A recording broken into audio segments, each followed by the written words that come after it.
Apa aku marah korang spray bahagian luar macam ni dekat motor korang bila pakai chain loop? Dia sebenarnya membazir. Sebab apa? Dia bukan tak boleh, tapi kurang efektif dan membazir. Sebab apa? Sini aku terangkan korang pasal sistem rantai, macam mana korang berfungsi. Okey, right. Dalam rantai korang kita ada O-ring, kita ada clip, kita ada roller. Roller tu ialah tengah-tengah yang boleh berpusing ni, tengah-tengah roller. Ini kita ada gigi sprocket. Ini basic yang korang akan nampak lah. Ini banyak detail lagi. Alright. Apa jadi bila korang spray bahagian atas sahaja? First, ya betul, tetap kena bahagian roller tengah-tengah. Roller tu berpusing kan, tetap kena bahagian O-ring, bahagian luar. Tapi kurang kena bahagian gigi sprocket.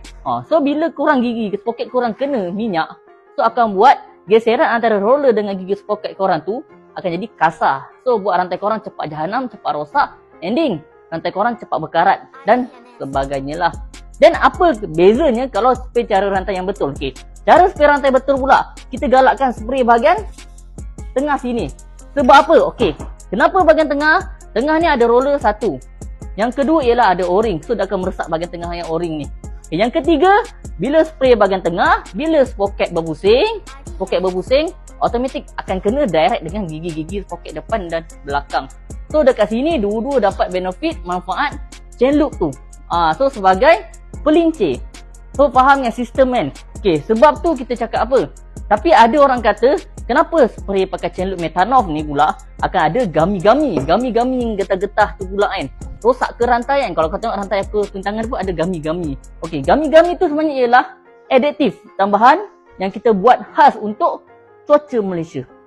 Gami-gami ni akan buat korang punya rantai, dia akan seliput korang punya rantai. So akan buat rantai korang tu tak mudah kering bila cuaca hujan dan panas. And then yang paling penting, bila korang spray dekat rantai korang, O-ring korang tak mudah merecik dan kurang kotor. Itu fungsi gami yang kita buat additif dekat rantai ni lah. So tapi ada yang tanya, so gami tu akan kekal maintain ke, melekit macam ni? Tak. Dia akan kering and then dia akan meresap dekat rantai korang.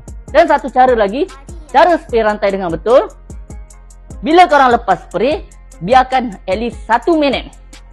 And then barulah korang start jalan motor korang macam biasa. Itu paling bagus. Sebab apa? Bila korang spray, chain loop tu akan meresap dekat rantai korang, O-ring korang, roller korang apa semua, dah meresap baru berjalan. Ini tak yang ramai buat spray zap terus jalan. Member tu baru nak meresap dah terus ketebangan. Itu yang ramai jadi kan. Sebab tu kita ramai kita sarankan nak pakai chain loop yang betul-betul berkualiti, yang sesuai dengan cuaca Malaysia. Contoh sebab tu kita keluarkan chain loop brand Metanov ni lah sebenarnya. Sebab kita tahu chain loop Metanov ni memang sesuai untuk cuaca Malaysia dan kita dah main rantai dengan sprocket ni dah lama. So inilah chain loop yang sesuai untuk cuaca Malaysia, untuk korang rider Malaysia. So korang boleh try. Thank you mana yang support chain loop Metanov kita dah jual banyak.